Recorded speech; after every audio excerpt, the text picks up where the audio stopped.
Olá, graça e paz, tudo bem? Eu sou o presbítero Mauro Lúcio e hoje estaremos estudando mais uma lição no projeto Auxílio ao Mestre. Eu quero dizer que esse projeto ele tem como objetivo único e exclusivo edificar a Igreja de Cristo e auxiliar professores e professoras da escola bíblica dominical das nossas igrejas. Ao término desse estudo, você vai assistir o nosso vídeo. Nós colocamos sempre no primeiro comentário um link direcionando os slides que são usados nesta lição. São slides em PowerPoint, você pode baixar, pode usá-los conforme você achar por bem usar, fazer mudança, alteração e use sem moderação. O autor dela, quem tem os direitos autorais é o Espírito Santo de Deus. Eu gostaria de contar com a sua oração, com o seu apoio e você também compartilhar esse vídeo e se inscrever no canal. Assim você será notificado sempre que for colocado o vídeo no ar. Amém?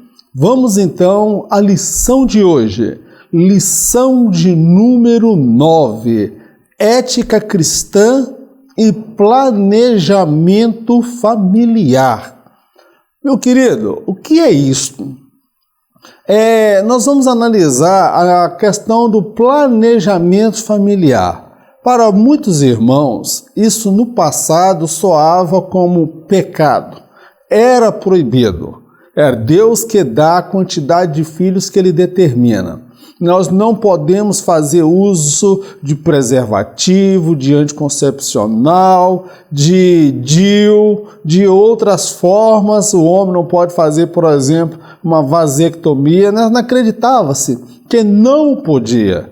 E eu tenho maior respeito para com os irmãos mais antigos que assim pensavam.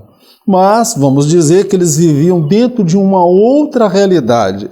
E o conhecimento que esses irmãos tinham, eles eram extremamente zelosos acerca da informação do ensino que lhes era passado. Daí a razão de nós vermos há 30 anos atrás, 40 anos atrás, era praxe uma família ter 10, 12, até 14 filhos. E para criar esses filhos era muita dificuldade. E hoje, como criar 10, 12, 14 filhos com o ritmo de vida intenso que nós temos hoje? Então, daí a necessidade de se estabelecer um planejamento familiar. Eu vou determinar para Deus quantos filhos que eu vou ter? Não. Deus me deu mecanismos que eu posso observar, avaliar e planejar. Amém? Mas eu quero deixar destacado aqui que Deus não está limitado a se sujeitar ao planejamento familiar, ao meu planejamento. Eu tenho liberdade de expressar a Ele quantos filhos eu desejo ter ou quantos filhos eu posso ter. Esta é minha fé, esta é a minha visão. Agora, Deus, Ele não está limitado a trabalhar dentro da minha visão. É sobre isso que nós iremos discutir. Planejamento familiar, sobre a ética cristã. Vamos então ao primeiro tópico da nossa lição? O conceito geral de planejamento familiar. Nesse primeiro tópico, nós vamos falar de alguns conceitos geral de planejamento familiar. Ele pode se dar de forma voluntária por parte do casal, ou ele pode se dar de forma arbitrária por parte do Estado. Amém? Tanto o Estado como o casal podem decidir em relação à quantidade de filhos que se pode ter. Nós vamos ver aí a ação do Estado e a decisão do casal. E tudo isso nós vamos agora nesse tópico trazer o conceito. Mais para frente nós falaremos das implicações éticas e morais sobre o planejamento familiar. Vamos então ao subtópico de número 1. Controle de natalidade. Política imposta pelo Estado aos cidadãos quanto à quantidade de filhos que cada casal poderá ter. O objetivo é diminuir a explosão demográfica, uma vez que o Estado reconhece sua ineficácia para lidar com o aumento excessivo da população. Então, a primeira questão que nós destacamos é o controle de natalidade, que não é necessariamente uma decisão do casal, é uma decisão do Estado. É uma política adotada por vários países, por exemplo, a China. Ela estabeleceu há décadas atrás que os chineses, cada casal poderia ter no máximo 2 filhos, não mais do que isso. Quem tivesse mais do que 2 filhos não teria assistência do governo, não teria políticas de apoio do governo, aquele filho não teria acesso à educação. O que é isso? É quando o Estado ele reconhece que ele não tem condição, não há recursos financeiros, não há recursos materiais para lidar com uma população excessiva, como o caso da China, é uma população de mais de 1 bilhão de chineses. Então, o governo chinês estabeleceu uma política para refrear a quantidade de nascimento de criança. O Estado ele pode se valer desta prerrogativa, estabelecendo o controle de natalidade.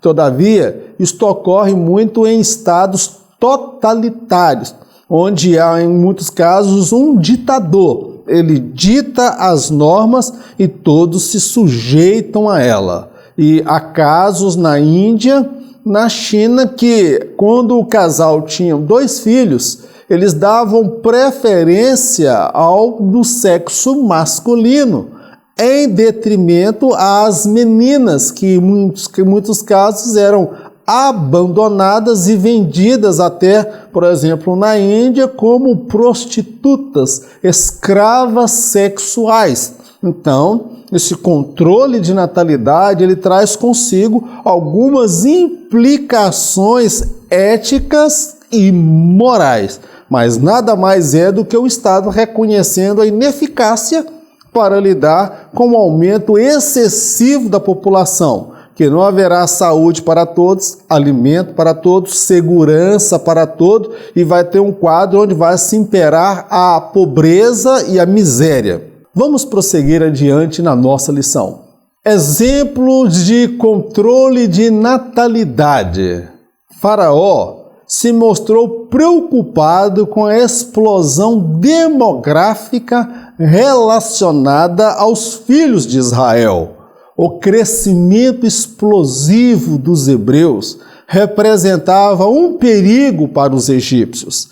Em uma situação de guerra, os hebreus poderiam apoiar a nação invasora ou mesmo subjugarem as forças egípcias e tomarem o poder. Nós observamos aqui lá uma imposição de Faraó, o governo egípcio. Ele tentou impor um controle de natalidade, mas não foi possível, porque as mulheres hebreias continuavam a procriar. Depois ele estabeleceu que aquele que nascesse do sexo masculino fosse morto. Por quê? Qual era a preocupação de Faraó? Vamos deixar um pouco de lado a questão da espiritualidade, porque há uma questão espiritual, porque Israel é o povo eleito de Deus, mas olhando como um estadista, olhando como alguém que está à frente de um povo, de uma nação. Faraó percebeu que o crescimento explosivo demográfico, o crescimento demográfico é o quê? Quantidade de pessoas por espaço físico. Nós vemos que o crescimento demográfico por parte dos hebreus, a taxa de nascimento era explosiva. E em pouco tempo, o número dos israelitas já estava quase que superando, ou já havia superado a quantidade de egípcios. Então ele chegou à seguinte conclusão: se esse povo continuar crescendo desta forma, em pouco tempo eles vão nos subjugar, vão nos dominar e nós seremos escravos desse povo. Então ele adotou uma política de controle de natalidade. Ali somente sobre o povo hebreu, o povo judeu, mas não sobre os egípcios. Então, ali nós vemos no Antigo Testamento o controle de natalidade. Então, como estadista, como alguém que está à frente, Faraó compreendeu que aquele crescimento representava um perigo para os egípcios, por duas razões. Primeiro, em caso de uma invasão, o povo de Israel, os hebreus, poderiam se aliar aos inimigos e dominar o Egito. Em uma segunda situação, eles poderiam subjugar as forças egípcias. Então, Faraó, humanamente falando, ele não estava errado na maneira dele de pensar, se nós olharmos sobre a ótica humana. Mas sobre a ótica divina, ele estava indo contra um projeto estabelecido por Deus. Tá claro aqui? Vamos prosseguir então na nossa lição. Subtópico de número 2. Planejamento familiar. Política adotada pelo casal no que diz respeito ao número de filhos que pretendem ter. São vários fatores a serem levados em consideração. A condição financeira do casal, a qualidade de vida que será proporcionada aos filhos, a saúde física e mental da mulher, o tempo a ser dedicado aos futuros filhos, o propósito de Deus e a vontade pessoal dos cônjuges. Observa, o planejamento familiar, ele é um ato do casal e não do Estado. Então, há a intervenção do Estado com relação ao controle de natalidade. O planejamento familiar é uma decisão do casal, marido e mulher. E aí, esse casal decide quantos filhos eles querem ou podem ter. Isto é planejamento familiar. E agora, quais são as motivações? O que é levado em consideração? São vários fatores a ser levado em consideração. Primeiro, a condição financeira do casal. Um casal que tem uma renda salarial baixa, que não tem estabilidade financeira, que vive de bico. Como é que esse casal pode ter 5, 6, 8, 10 filhos? Pode ter, mas a questão é qual é a qualidade de vida que ele vai conseguir proporcionar a esse filho. Então, irmão Mauro, mas no passado os casais tinham 10, 12, 15 filhos. É verdade, 10, 12, 15 filhos. Eu sou da época que minha mãe fazia no sábado inhame com açúcar, a gente comia tudo do boi. A gente comia miolo do boi, os rins do boi, o bofe do boi, o bucho do boi, o miolo, que é o cérebro do boi, tripa do porco. Então tudo era com dificuldade, tudo era sem ter condição.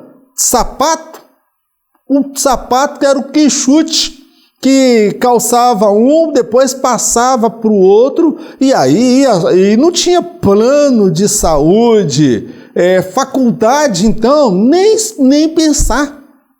Hoje, nós vivemos dentro de um outro contexto social, que em nome da qualidade de vida, muitos casais preferem diminuir a quantidade de filhos e proporcionar aos filhos que eles terão 2, em média, ou 3, ou às vezes 1 filho, como tem sido a taxa de natalidade no Brasil e no mundo, para proporcionar a esses filhos uma qualidade de vida melhor. E outra coisa que é levado em consideração, o tempo que será gasto, porque não é somente trazer filho ao mundo. Filho toma tempo, toma dinheiro, há de se avaliar também a saúde física da mulher, se ela pode ter 2 filhos, 3, 4, 5, porque há situações em que o número de gestação coloca em risco a saúde física e até mental da mulher. Eu conheço um missionário que a mulher teve problemas com relação à mente, a mente ficou fraca, porque ela foi tendo um filho após o outro, passando dificuldade, padecendo necessidade no campo missionário, a ponto que a mente dela enfraqueceu. E os filhos ficaram abandonados e o pai ficou numa situação que teve que retornar ao Brasil por causa da saúde física e mental da mãe. Outro fator a ser levado em consideração é o intervalo de tempo entre um filho e outro. Alguns casais fazem a opção para dar um intervalo de 4 a 5 anos entre um filho e o outro, já pensando na questão da faculdade. Quando terminar a faculdade de um, já pode iniciar a faculdade do outro. Então, isso aí, o planejamento familiar é uma decisão tomada pelo casal. Todavia, eles podem fazer sobre a direção de Deus, apresentando a Deus a sua vontade. Então, não é pecado eu apresentar a Deus a minha vontade, mas, todavia, Deus não está limitado a agir dentro da minha visão e da minha vontade. Está claro aqui? Vamos então para um outro momento da nossa lição. Quando Deus decide surpreender. Há inúmeros relatos de irmãos que optaram pela intervenção cirúrgica para limitar o número de filhos e se viram pais novamente, contrariando todas as expectativas. Tais casos são considerados exceções e não regras. Deus pode surpreender casais que fazem uso de forma consciente de diferentes métodos para evitarem filhos. Deus é soberano sobre tudo. Há momento que Deus realmente ele decide surpreender. Observa, não é pecado um casal conscientemente fazer uso de medicação ou de uma intervenção cirúrgica para determinar a quantidade de filhos que eles pretendem ter. Deus nos deu razão, intelecto, capacidade de pensar, de estabelecer projeto, compreender as nossas limitações e possibilidades, certo? Então, quem vai se casar, a moça quando vai se casar, ela passa pelo ginecologista que vai orientá-la acerca do anticoncepcional que ela vai tomar. Porque já houve muito caso que a menina casou virgem e depois apareceu grávida logo no começo, alguém associou que ela já tinha experimentado da fruta antes do casamento. E em alguns casos já tinha mesmo. Mas o certo é, a menina fazia um acompanhamento com o ginecologista. E no meu caso, particularmente, eu já tenho 2 filhos. E segundo o que é estabelecido na lei brasileira, depois de 40 anos de idade, e já tenho 2 filhos, que era o meu caso, eu pude fazer a cirurgia de vasectomia. Eu fiz a cirurgia, ela é muito menos problemática do que a cirurgia da mulher. Eu fui de moto, saí de moto, voltei para casa, fiquei uns dias em repouso, recuperação, mas nada normal. É só tomar cuidado, tá certo? E nada mudou o meu desejo, a minha sexualidade e a minha vontade e atuação junto com a minha esposa. Não, isso aí é mito. O homem pode fazer assim a cirurgia de vasectomia. Ou então a mulher fazer a cirurgia de ligadura das trompas. Então pode usar o DIU, pode usar o preservativo. Então há vários métodos para estabelecer aí um planejamento familiar, tá certo? Então o casal pode fazer uso da medicação e programar a vinda dos filhos. Agora, o que nós precisamos compreender é que Deus pode surpreender. Deus não está sujeito a isso não. Deus, ele pode surpreender alguns casais. O primeiro pastor que eu tive, ele havia feito a vasectomia e depois de quase 10 anos a mulher engravidou novamente. Isso aí a ciência explica que pode ocorrer. Depois de 10 anos a mulher engravidar novamente. Pode ocorrer da minha esposa aparecer grávida e eu não vou achar que ela me traiu em infidelidade conjugal. Então, um homem pode estabelecer projetos. E não é pecado você apresentar para Deus o que você deseja. Observa a oração de Jesus. Pai, se possível, passa de mim esse cálice, mas todavia que não seja como eu quero, mas como o Senhor quer. Então o casal pode, Deus, a minha fé, a minha possibilidade hoje é de ter um filho, 2 filhos. Eu não tenho condição, mas todavia eu me submeto ao projeto do Senhor. Isso aí, meu irmão, é uma oração sincera, verdadeira. Eu já tive situação quando nasceu o meu primeiro filho e veio o segundo, depois minha esposa suspeitou que estava grávida do terceiro, eu quase entrei em desespero. Eu falei, Deus, meu casamento não vai suportar ter 3 filhos, não.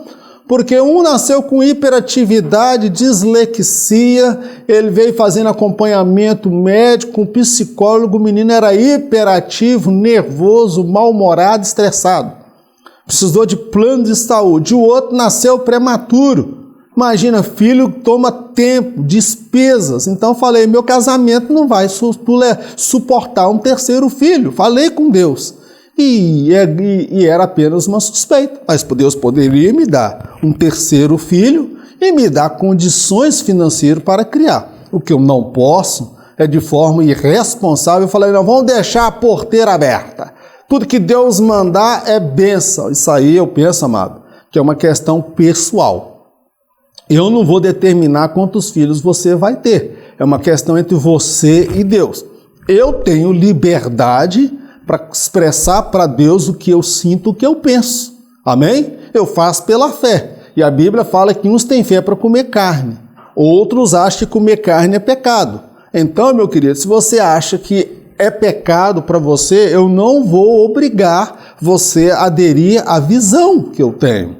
Tá certo? Eu não posso impor esta visão, mas nós precisamos discutir acerca dessa questão. Planejamento familiar. Tá certo, querido? Quem faz está pecando? Não necessariamente. Se ele o faz com sinceridade, com propósito diante de Deus e deixando diante de Deus, que Deus tem o direito e ele pode mudar o projeto do homem.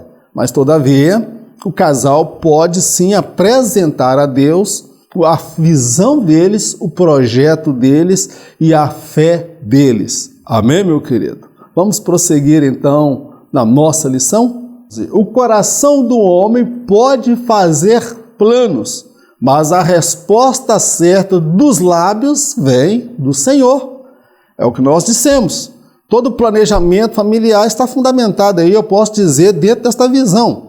O coração do homem pode fazer planos. A Bíblia não proíbe de você fazer planos, de fazer uma faculdade, de fazer medicina, de construir uma casa, de fazer uma viagem. Você pode fazer plano, mas todavia você precisa compreender que a resposta certa vem dos lábios do Senhor, que a última palavra é a dele. Tá claro, meu querido? Leva isto em consideração quando você for tratar do planejamento familiar. Vamos então ao tópico de número 2 da nossa lição.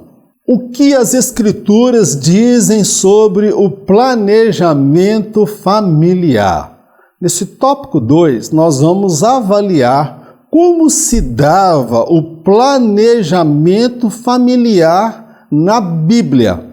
Bom, Mauro, mas havia planejamento familiar? Claro que havia, sim, planejamento familiar. Mas compreenda que planejamento familiar não é restrição a filhos, conforme nós o temos hoje. Havia sim um planejamento. Aqueles que se casavam, eles desejavam, tinham expectativas de ter o filho, porque o filho seria a coroa, a glória daquele casamento. Ia selar aquele casamento com uma criança. Então havia assim toda uma expectativa e um planejamento concernente à chegada dos filhos. Vamos então ao subtópico de número 1, a família e a procriação da espécie. O gênero humano foi dotado de capacidade de procriação.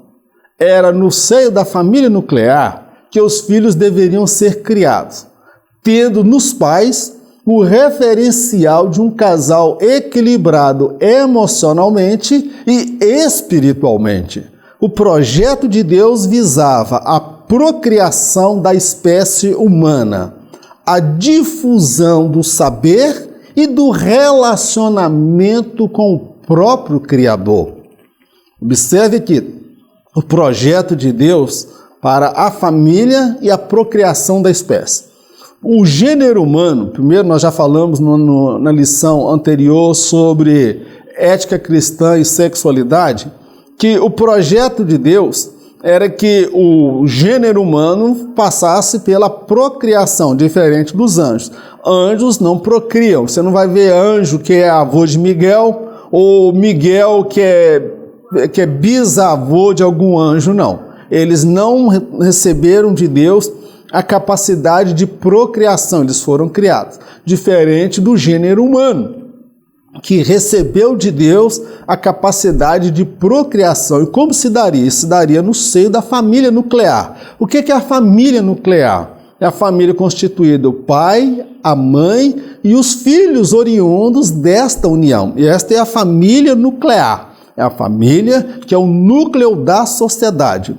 E no projeto de Deus, esses filhos que nasceriam nesta família, eles teriam nos pais um referencial de um casal equilibrado emocionalmente e espiritualmente. Observe o projeto original de Deus.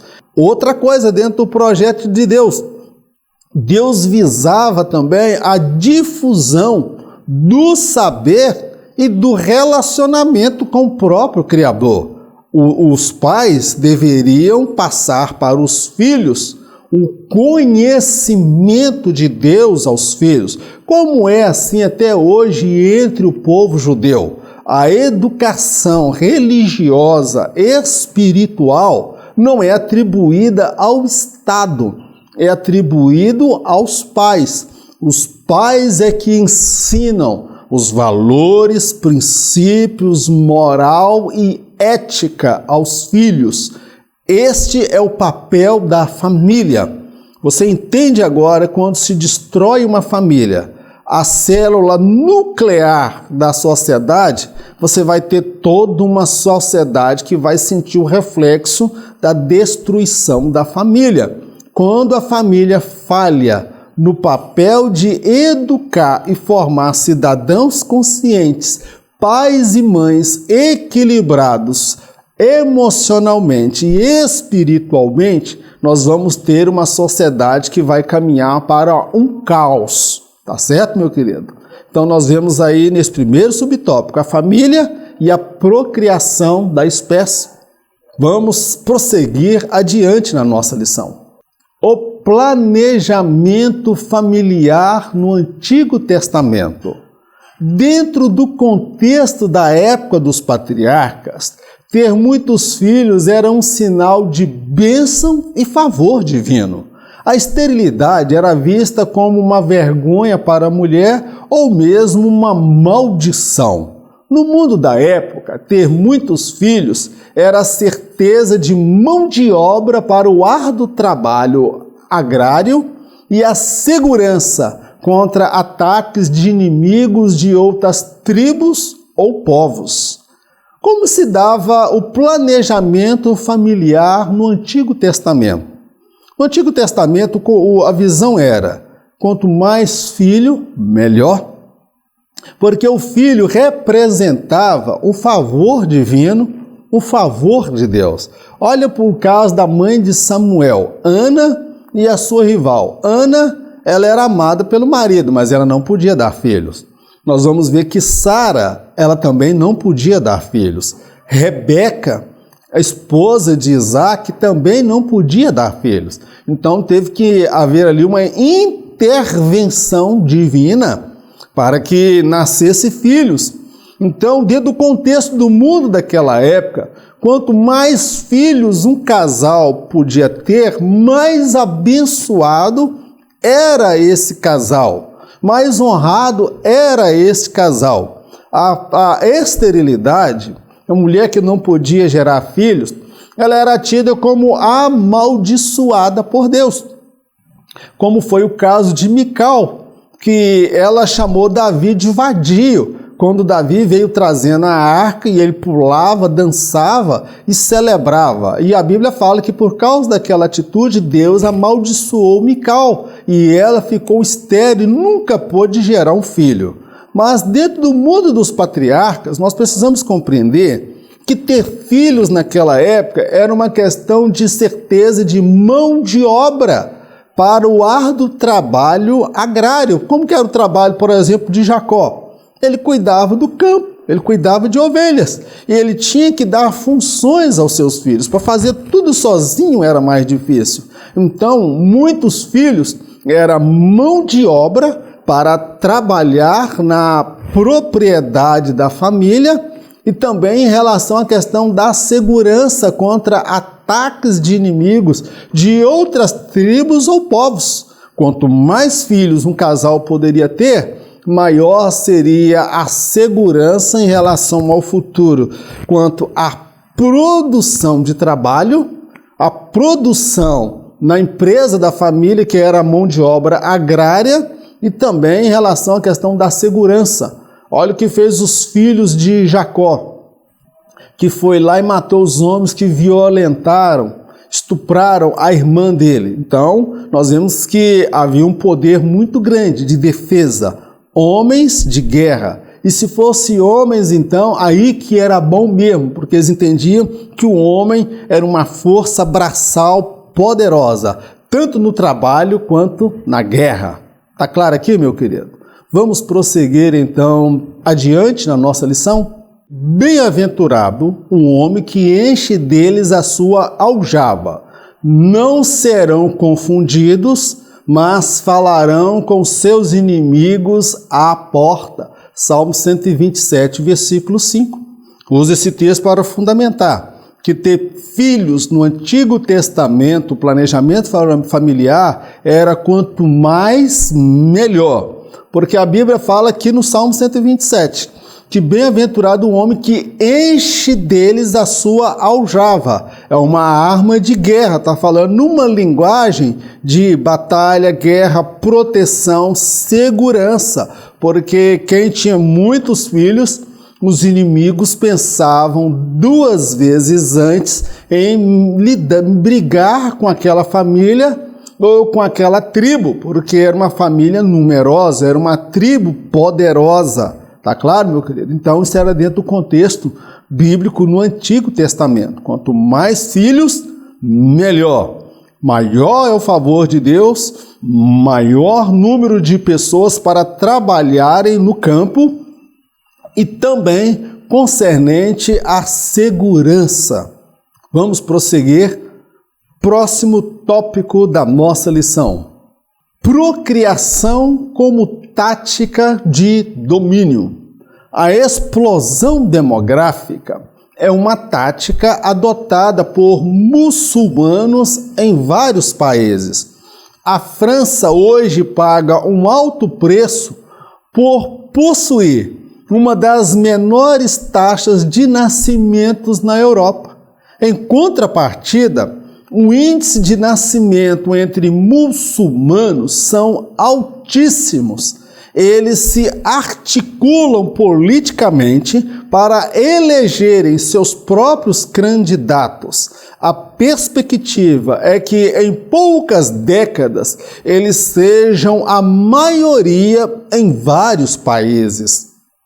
Quero destacar aqui a visão que os países islâmicos e muçulmanos têm. É a procriação como uma tática de domínio. Eles têm a visão de ter muitos filhos, gerar quanto mais filhos, melhor.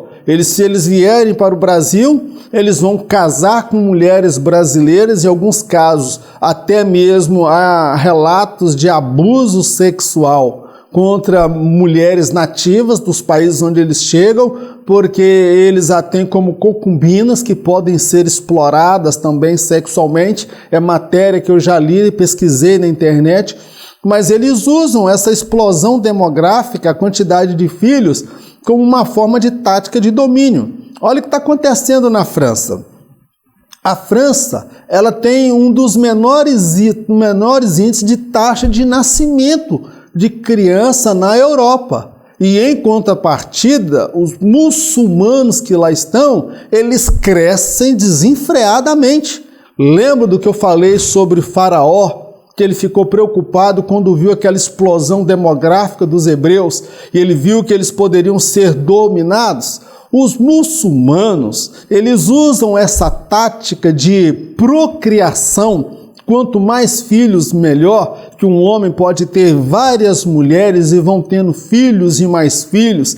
E esses países da Europa têm planos assistencial para essas famílias e é a razão de muitos desentendimentos entre o governo e eleitores, a população e a população também muçulmana. Observe, o muçulmano ele é articulado politicamente. Porque eles chegam no país, procriam, e depois que eles já têm uma quantidade de número de eleitores, que eles buscam a cidadania, eles vão eleger um vereador muçulmano, depois um deputado muçulmano. Tempos depois eles já conseguem eleger 2, 3 e por aí vai. Hoje a França ela paga um preço muito alto por não ter uma taxa de nascimento alta, como tem, por exemplo, os muçulmanos. A perspectiva é que em poucas décadas, os muçulmanos eles serão a maioria em vários países, principalmente na França. Então, a procriação ela é usada também como uma tática de domínio. Isso tem sido a razão da preocupação de muitos governos, porque onde eles chegam, eles não se aculturam, eles querem introduzir as suas leis e as suas culturas e impor sobre a sociedade onde eles chegam. Então nós vemos aí mais uma vez o poder usar a procriação como uma tática de domínio a médio e longo prazo. Vamos então prosseguir na nossa lição. Subtópico de número 3. O planejamento familiar no Novo Testamento. Não há na Bíblia nenhuma menção quanto à prática de limitação à quantidade de filhos por parte de um casal. Tanto no Antigo quanto no Novo Testamento, a fecundidade sempre foi compreendida como uma dádiva divina. Há vários relatos onde Deus operou o milagre da gestação em mulheres até então estéreis. Então eu quero deixar claro que tanto no Antigo Testamento como no Novo, a visão de ter filho, o planejamento familiar, ele continuava o mesmo. Nenhum casal relata, nós decidimos não ter filhos. No Antigo e no Novo não havia uma política quanto a limitar a quantidade de nascimento de filhos. Você não vai ver textos ali falando isso, ou Paulo orientando, olha irmão, vocês têm apenas 2 filhos que vocês possam cuidar deles, tá certo, meu querido? Então, tanto no Antigo como no Novo, o que nós vemos é Deus operando milagres na vida de mulher que eram estéreis e que se sentiam desprezadas, humilhadas perante a família e a sociedade, até perante o esposo, porque ela não podia gerar filho. Era vergonhoso para uma mulher. Tá claro isso aqui, meu querido? Eu quero levar você a um outro momento da nossa lição. Ética cristã e o limite do número de filhos. Esse tópico nós vamos falar agora sobre a limitação de quantidade de filhos sobre a ótica cristã. O que a Bíblia fala acerca disso? O que Deus estabeleceu acerca disso? É pecado ou não é pecado? Pode ou não pode? É proibido ou não? É ético ou antiético? Vamos analisar isso nesse tópico agora? Vamos lá? Subtópico de número 1. A questão do fator de multiplicação. Os eunucos, os estéreis, os celibatados, os solteiros, por convicção ou por opção, estariam em pecado por não obedecerem a Deus neste ponto? Teria então Jesus desobedecido o mandamento que ele mesmo estabeleceu? Ter filhos dentro do matrimônio é, antes de tudo, uma bênção de Deus, a qual, segundo se pode perceber na história da humanidade, nem sempre esteve sujeita à vontade do homem. Eu quero que nesse ponto você venha pensar a questão do fator de multiplicação. Lá em Gênesis, disse Deus, crescei, multiplicai e povoai a terra, enchei a terra.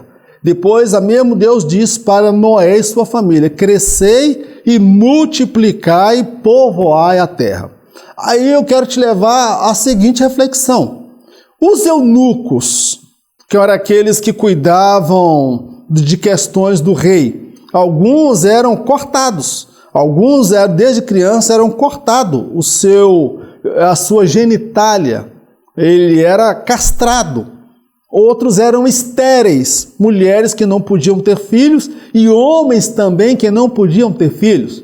E haviam também os celibatados, aqueles por questões religiosas faziam voto de castidade. Paulo, por exemplo, ele decidiu continuar na situação que ele estava, de solteiro. Alguns falam que ele era casado, que a mulher o abandonou, mas não há relato na Bíblia que ele tivesse a esposa. Alguns fazem uma inferência, mas Paulo, ele decidiu permanecer naquela situação. Os solteiros, por convicção ou por opção, aquelas pessoas que não têm aptidão. Eu conheço uma mulher que ela tem uma idade um pouco mais avançada e ela diz que nunca sentiu atração, desejo de casar, de gostar de alguém. É crente, não é lésbica, não é sapatão nem nada. Ela não sente desejo de casar, de gostar de alguém. Então isso é uma opção. Ele é solteiro por convicção ou por opção. Ele fez essa opção, tá certo? Ele está decidido a permanecer solteiro para agradar e servir a Deus, como Paulo orienta também em suas cartas. Então esse grupo de pessoas, elas estariam então em pecado, porque eles não estão multiplicando? Então para pensar que a ordenança de crescer e multiplicar diz respeito à humanidade, ao gênero humano. E outra questão, Jesus, ele também não teria pecado? Porque como é que ele estabelece um mandamento de crescer e multiplicar, e ele mesmo não cumpre esse mandamento? Porque Jesus não teve filhos, Jesus não teve esposa, e ele é Deus, como nós entendemos. Teria ele, então, desobedecido uma própria lei que ele estabeleceu?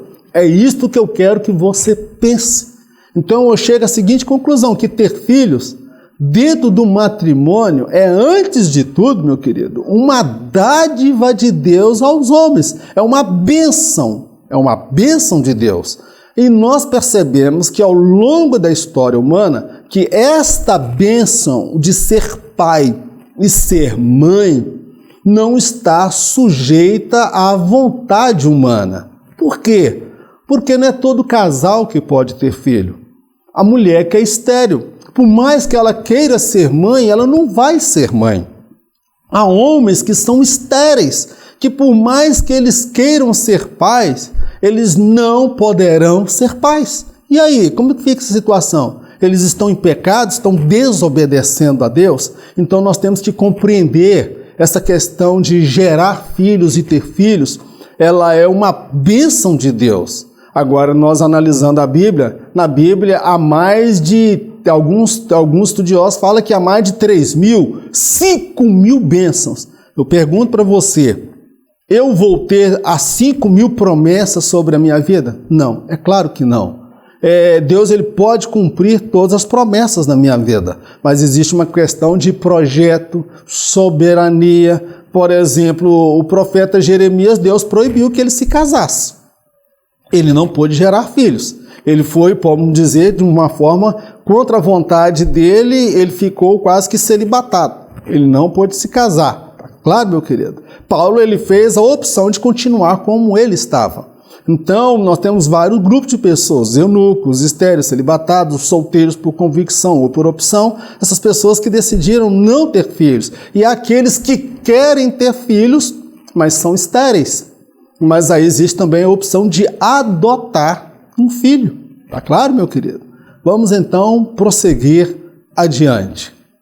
Ministério sacerdotal. Ser pai ou mãe é, antes de tudo, um ministério que Deus confiou aos homens. Não basta apenas gerar filhos, é preciso ensinar-lhes a amar a Deus acima de todas as coisas e ao próximo como a si mesmo.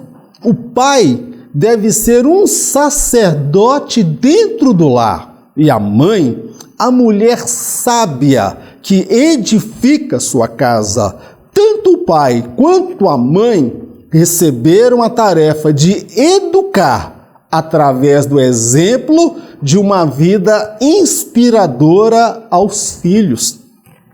Querido, ser pai ou mãe é, antes de tudo, na minha compreensão, um ministério sacerdotal. Eu sou um sacerdote dentro do meu lar. E Deus confiou a mim 2 filhos, Israel e Moisés. E Deus deu a mim e a minha esposa a incumbência de levar os meus filhos a ter conhecimento de Deus. Ensinar os meus filhos a amar a Deus acima de todas as coisas e ao próximo como a si mesmo. Isso é um projeto de Deus. Eu tenho essa responsabilidade. Ser pai é ministério, é um sacerdócio.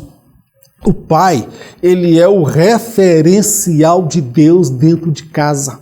A mãe é aquela mulher sábia que edifica a casa, que vai fazer a gestão de conflitos, de desentendimento entre os filhos, a briga, aquele problema que tem entre os filhos. Deus deu à mulher equilíbrio emocional para lidar com estas questões. Então, tanto o pai como a mãe, eles receberam de Deus uma missão e um ministério. Não basta somente ter filhos, tem que educá-los. Mas mandar ir para a igreja é fácil, irmão.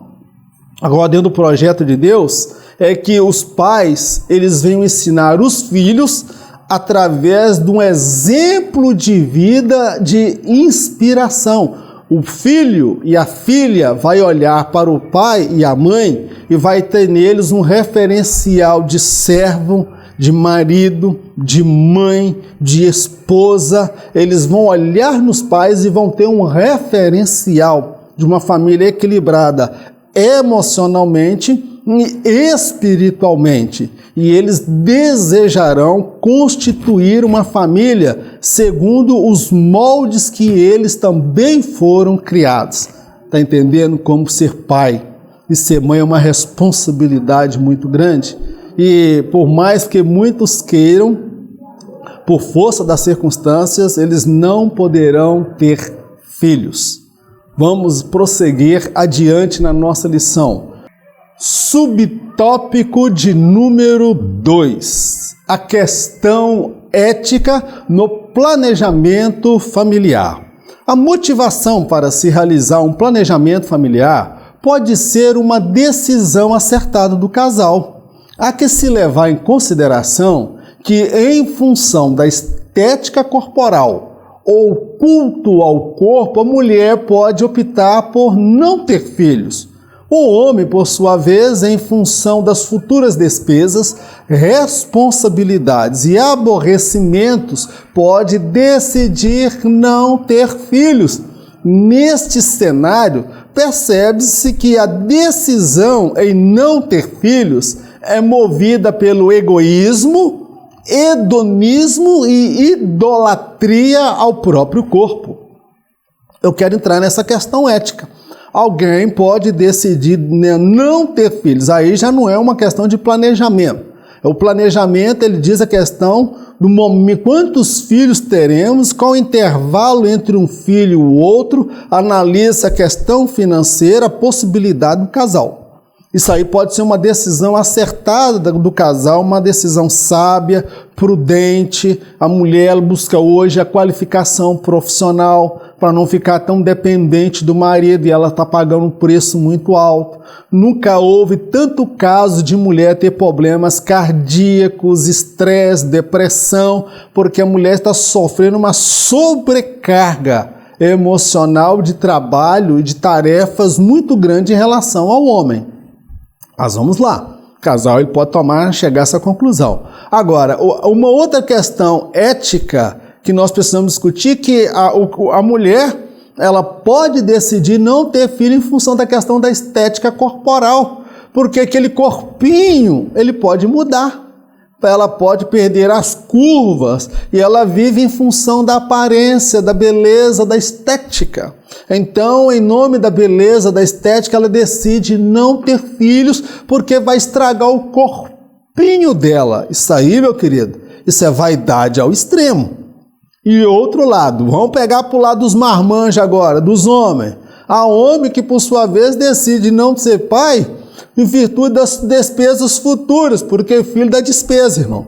Filho come, dá fralda, mamadeira, plano de saúde, uniforme escolar, material escolar. Depois, na fase da adolescente, quem teve a sorte de ganhar a menina, vai ter que fazer uma festa de 15 anos. E quando ela sai de casa, ela quer uma festa de casamento que sai caro. Então, há homens que decidem não ser pai por questões financeiras, porque vai mudar o ritmo, a finança da casa. As responsabilidades envolve ser pai, envolve uma postura. Você não vai ser um crente comum, você vai ser o pastor dentro da sua casa. Você tem que ser mais crente, porque você vai ter que orar por você e orar pelos seus filhos. E a questão de aborrecimento, o filho dá dor de cabeça, irmão. Filho acorda de madrugada chorando, filho passa mal, tem que levar para o hospital, filho às vezes deixa a gente nervoso, contrariado, zangado, mal-humorado, tem filho que tira a gente do sério, tem filho que traz um pouco de tristeza. Isso faz tudo parte do processo. Tá vendo o trabalho que você deu para seu pai e para sua mãe e agora você está fugindo da raia? Agora você não pensa ter não? Então, meu querido, alguém pode decidir não ter filhos dentro desse contexto que eu estou apresentando. A mulher é uma questão da estética, ela tem a idolatria ao corpo, culto ao corpo. Ela adora a si mesma, ela se ama na frente do espelho. Só vive em função de academia, de estética, cremes e aparência. E o marido é movido por um sentimento de egoísmo, porque ele não pensa em outro, em ter filhos, para que esses filhos sejam instrumentos na mão de Deus. Aí nós temos aí um quadro de egoísmo, hedonismo, alguém que vive somente em função dos seus prazeres, e idolatria. Então, o que motiva alguém a não ter filhos? É isso que precisamos questionar, pode ser pelas razões mais equivocadas e reprovadas por Deus. Ah, irmão Mauro, então quem decide não ter filho está pecando e vai para o inferno? Não estou dizendo isso. Quem decide não ter filhos é Deus que vai julgar as razões.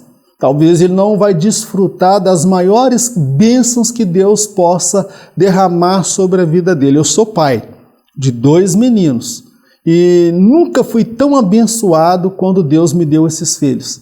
Vê-los crescer, tomá-los nos braços, beijá-los, abraçá-los, eu ser o herói deles. Para meus filhos eu sou o herói. Aqui em casa eu faço mais sucesso do que o Batman, do que o Super-Homem, do que o The Flash, que esses aí são imaginação humana. Eu não, aqui em casa eu sou o herói deles.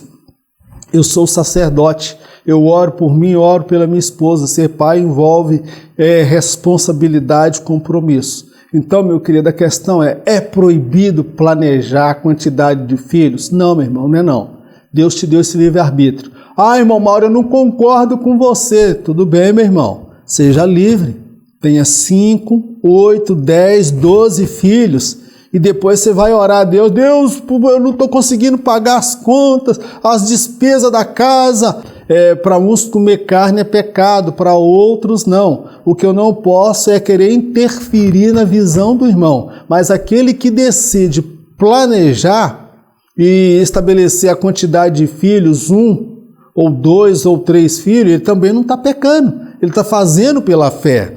E outra coisa, Deus não está limitado a deixar vir um filho. De repente o casal planejou 1, e Deus permite uma gestação de surpresa, manda 2 de uma vez, manda um Jacó e Esaú, manda 2 de uma vez, meu querido. Deus ele não está limitado, mas todavia isso aí não é uma regra, são exceções, tá claro, meu querido? Então o planejamento familiar não limita a soberania ou a vontade de Deus. Vamos orar então? Senhor, nós te agradecemos por mais esta oportunidade, pelo estudo da Tua Palavra. Toda honra, toda glória, todo louvor sejam dados ao Teu nome. Ensina-nos a viver de forma sábia, prudente. O Senhor nos deu a capacidade de ver, pensar, analisar e fazer projetos. Meu Deus, abençoa esse casal que pretende ter filhos, que está programando, esse casal que não pode ter filhos, só pode operar um milagre, e essa mulher ser uma mulher fecunda, uma mulher fértil. Meu Deus, ensina-nos, a Tua Palavra afirma que o meu povo perece por falta de conhecimento. Que o Teu Espírito possa comunicar ao coração dos Teus servos aquilo que nós não conseguimos comunicar pela nossa limitação. Pai, nós te agradecemos por tudo, no nome de Jesus. Amém. Que o grande amor de Deus, a graça do nosso Senhor e Salvador Jesus Cristo, as doces consolações do Espírito Santo de Deus, seja com todo o povo de Deus, não somente hoje, mas para todos sempre, em nome de Jesus. Amém.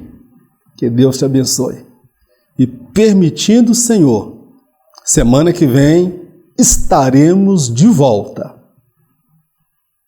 Isso se não houver o arrebatamento, porque em caso de arrebatamento, eu não estarei aqui para ministrar a próxima lição. E eu me alegro porque eu tenho a certeza que nem eu e nem você estaremos mais aqui, porque nós vamos ouvir o soar da trombeta e nos encontraremos com o Senhor por sobre a glória. Que Deus abençoe a sua família, o seu casamento, os seus filhos e o seu planejamento. E por falar em planejamento, por favor, compartilhe esse vídeo. Me ajude aí, compartilhe esse vídeo, tá bom? Vamos compartilhar, se inscreva no canal e que a bênção de Deus esteja sobre a sua vida no nome de Jesus. Amém, meu irmão.